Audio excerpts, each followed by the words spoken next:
हम लोग अब देखते हैं सुधार, विद्रोह और क्रांति। सुधार क्या होता है, विद्रोह क्या होता है और क्रांति क्या होता है। सामान्य तौर पर आप जानते होंगे, यदि मार्क्सवादी मार्क्सवादी शब्दावली आपके दिमाग में आती होगी तो आप मार्क्स क्रांति का पक्षधर है, परिवर्तन का पक्षधर है, वो क्रांति की बात करते हैं मार्क्सवादी। और यह दृष्टिकोण सामाजिक आंदोलन के क्रांतिकारी स्वरूप को आपको दर्शाता है। और यहाँ पर आंदोलन के संदर्भ में आप देख सकते हैं कि भागीदारी होती है, इसके साथ साथ आम लोगों की भागीदारी होती है और जो नेतृत्वकर्ता होते हैं उनके दृष्टिकोण से वो चलते हैं। और यहाँ पर उनके विचारधारा की बात होती है कि इस विचारधारा है मेरा, हम इसको लेकर चलेंगे।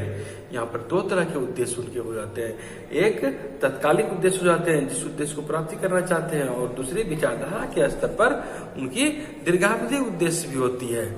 और यहाँ पर आप इसे वर्गीकृत आसानी से कर सकते हैं। इस रूप में उसे आप समझ सकते हैं कि वे क्या हासिल कर रहे हैं और वो क्या हासिल करना चाहते हैं। वर्गीकृत करें तो हम यह कह सकते हैं कि आंदोलन तीन प्रकार के होते हैं। आंदोलन तीन प्रकार के होते हैं। एक होता है विद्रोह, राजद्रोह, जिसे कभी कभी आप समझते होंगे, और कभी कभी इसका स्वरूप सुधारात्मक होता है, सुधार। और तीसरा क्रांति, सामूहिक भागीदारी सबों में होती है। और राजनीतिक व्यवस्था कोई है, सत्ताधारी जो है उस शासन प्रणाली का विरोध होता है, ये होता है। और कभी कभी शासनकारी जो शासक होते हैं उनमें परिवर्तन के लिए प्रयास किया जाता है। कभी विरोध होता है और कभी प्रयास किया जाता है। तो ऐसी बातों को भी आप देखते होंगे आंदोलन के संदर्भ में। तो इसका स्वरूप सुधारात्मक होता है। यह राजनीतिक व्यवस्था को बदलने का सवाल उठाता है, ऐसी बातें नहीं होता है, नहीं ऐसी कोई मंशा रखता है। तो ये किसके विरुद्ध होता है, यह व्यवस्था के बजाय शासन प्रणाली के विरुद्ध होता है। एक सुधारात्मक संदर्भ से कह सकते हैं। और कभी कभी विद्रोह की बात आती है, वह राजनीतिक सत्ता जो होती है उसे एक चुनौती के रूप में प्रस्तुत करता है। सत्ता के खिलाफ पूरा विद्रोह हो जाना, और जो सत्ताधारी होते हैं वे, उनके लिए यह एक चुनौती बनता है। तो इसको हम लोग विद्रोह कहते हैं, रिवोल्ट कहते हैं। और कभी कभी ऐसा होता है, विद्रोह का ही फिर दूसरा रूप है राजद्रोह। राजद्रोह आप नाम सुना होगा, रिविलियन। यह सत्ता को ही नहीं बदलता बल्कि व्यवस्था को बदल डालने की बात करता है। और व्यवस्था को बदलने के लिए राज्य सत्ता को प्राप्त करने का, उसको किसी तरह हथिया लेने का यह मंशा रखता है। और जाहिर है ऐसी बातें, ऐसी स्थिति सुधारात्मक बातें नहीं होती है बल्कि एक आक्रमण के स्वरूप में होती है, और यह राजद्रोह के रूप में सामने आती है। समाज व्यवस्था की संरचना होती है, और इस पूरी संरचना को बदलने की बात नहीं बल्कि उसका कोई एक निश्चित भाग, उसका एक निश्चित अंश, उसको बदलने की यदि हम बात करते हैं, उसे लक्ष्य बनाकर, तो इसे सुधार कहा जाता है। इसे सुधारवादी आंदोलन का स्वरूप हम कह सकते हैं। यह पूरी व्यवस्था को बदलने की बात नहीं करता है बल्कि एक अंश मात्र में परिवर्तन चाहता है। और इस प्रकार का जो आंदोलन होता है वह राजनीतिक संस्थाओं की प्रक्रियात्मक पर संदेह करता है। इस अर्थ में समझे कि उसकी किसी एक भाग को यह सुधार करना चाहता है और सरकार पर यह दबाव डालता है। सरकार को उखाड़ फेंकने के बाद यह सुधारवादी आंदोलन नहीं करता है, सरकार पर यह दबाव डालता है कि इसमें आप चेंज कीजिए। और यह राजनीतिक संस्था को बृहत्तर राजनीतिक आधार के साथ जोड़ कर देखते हैं। और कहने का मतलब कि जो राजनीतिक संस्था है उसमें उसी संस्था विशेष में रहकर संस्था में बदलाव की, सुधार की ये बात करते हैं। ये सामाजिक आर्थिक रूप से जुड़ा हुआ नहीं होता है। जैसे आप चुनाव की बात सब जानते होंगे, चुनाव में आपको लगता होगा या कि सुधार की कुछ गुंजाइश है, इसमें सुधार होना चाहिए, बदलाव होना चाहिए। तो यह सामाजिक या आर्थिक रूप से जुड़ा हुआ नहीं है, बल्कि चुनाव का एक संदर्भ, उसमें हम लोग चाहते हैं कि वह बदलाव हो, पारदर्शी हो, पक्षपात रहित हो, तकनीक के साथ हो, निष्पक्ष हो। तो कहने का मतलब, तो इस तरह की बातें सुधारात्मक होती है। यह सुधारवादी आंदोलन कहलाता है। और समाज सुधार का एक आप यह भी समझ सकते हैं, जब रीति रिवाज की बात आती है, जब उस रीति रिवाज को सुधारने की बात आती है, ताकि हमारी जो प्रथा जो चली आ रही है इसमें बदलाव दिखे, जैसे तो यह भी एक सुधारवादी आंदोलन का स्वरूप होता है। जैसे अपने बाल विवाह के खिलाफ आंदोलन को देखा, तो ये सामाजिक क्रांतिकारी सामाजिक आंदोलन करता बाल विवाह को हटाना चाहते थे समाज से। यह राजा के खिलाफ, शासक के खिलाफ ये नहीं थे, बल्कि सामाजिक सुधार के रूप में। तो यह एक सुधारवादी आंदोलन का स्वरूप है, बाल विवाह के खिलाफ आंदोलन, या दहेज प्रथा, या पशु बलि जैसी मान्यताएं, या छुआछूत अस्पृश्यता वाली बातें, या किसी सामाजिक स्थिति में रहते हुए उसकी परिस्थिति को नहीं स्वीकार करना। तो यह सब बातें हमारे सुधारवादी आंदोलन के संदर्भ में दिखती है। एक उदाहरण आप और समझ सकते हैं नारी आंदोलन का। तो नारी आंदोलन की स्थिति अभी देखते हैं आप, यह एक सुधारवादी आंदोलन का स्वरूप है।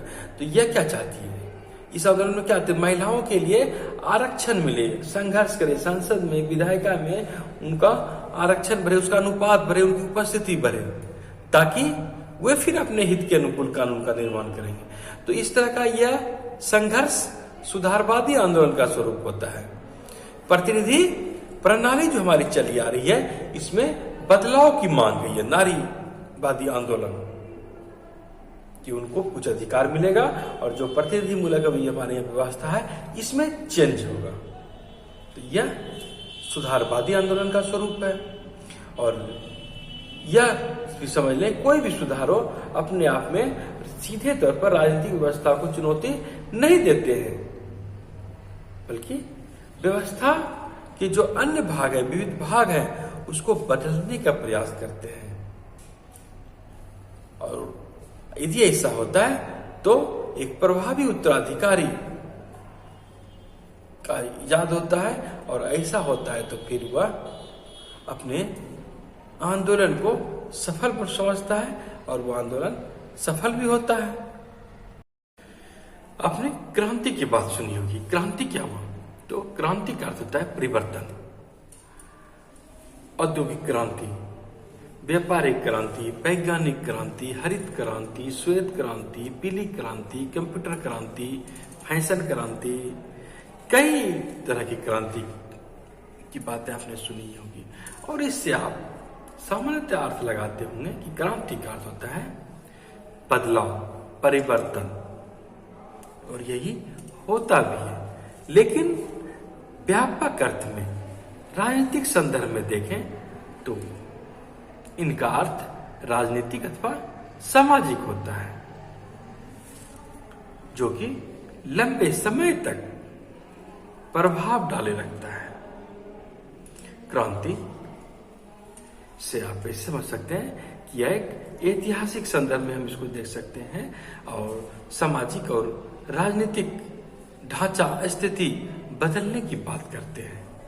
और यह सिर्फ सरकार को ही बदलने की बात नहीं करते। सबसे पहले समझ लें, इसमें एक व्यक्ति नहीं जुड़ा रहता है, एक समुदाय, एक बृहद समुदाय इसमें संलग्न होता है।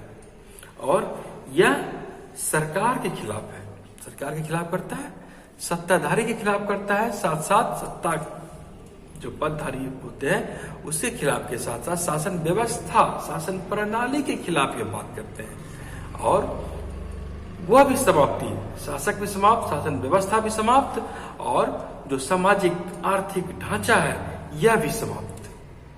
तो क्रांति में यही इतना बदलाव होता है, व्यापक तौर पर बदलाव।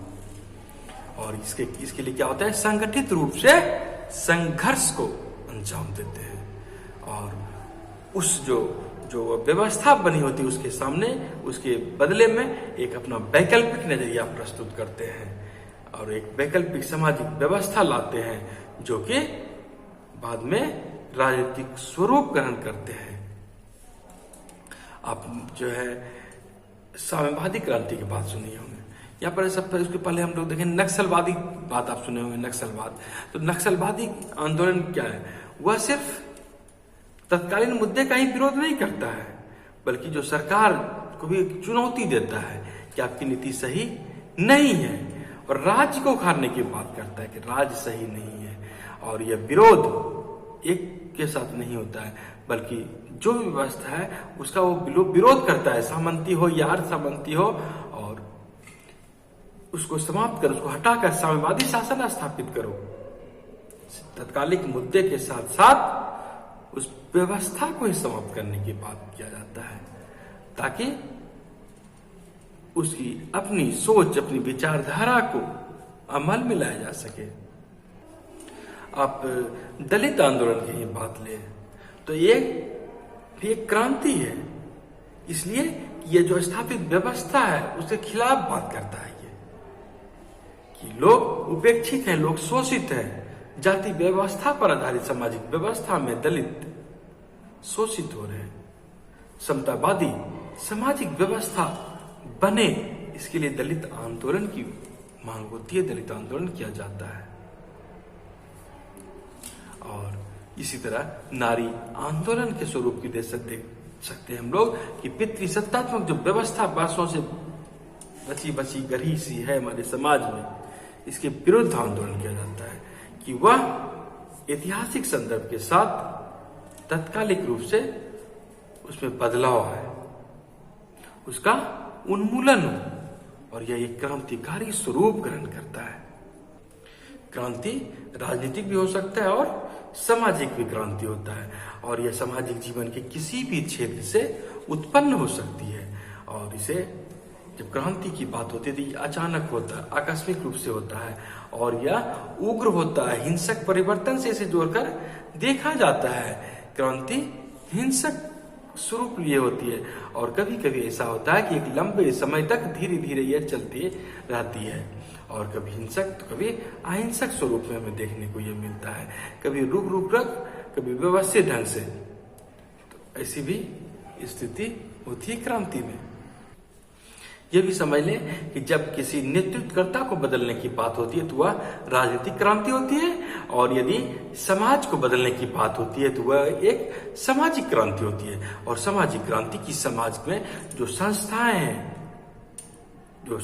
हैं, जो नियम है, रीति रिवाज है, इसको बदलने की बात होती है, और जो बुनियादी इस मान्यता को लेकर चली आ रही व्यवस्था होती है उसको बदलने की बात होती है।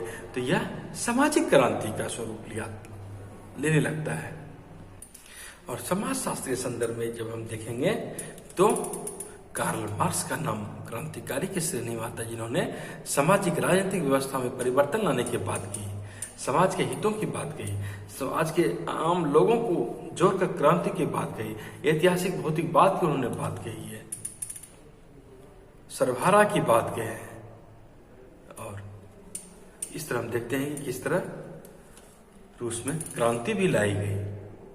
और यह भी समझ लें कि हर एक क्रांति का स्वरूप एक ऐसा नहीं होता है। ये जरूरी नहीं है कि क्रांति जब भी होगी वो समाजवादी स्वरूप में होगी, या समता की ही मांग करेगी, या आधुनिकीकरण की ही मांग करेगी। ऐसी बातें जरूरी नहीं है।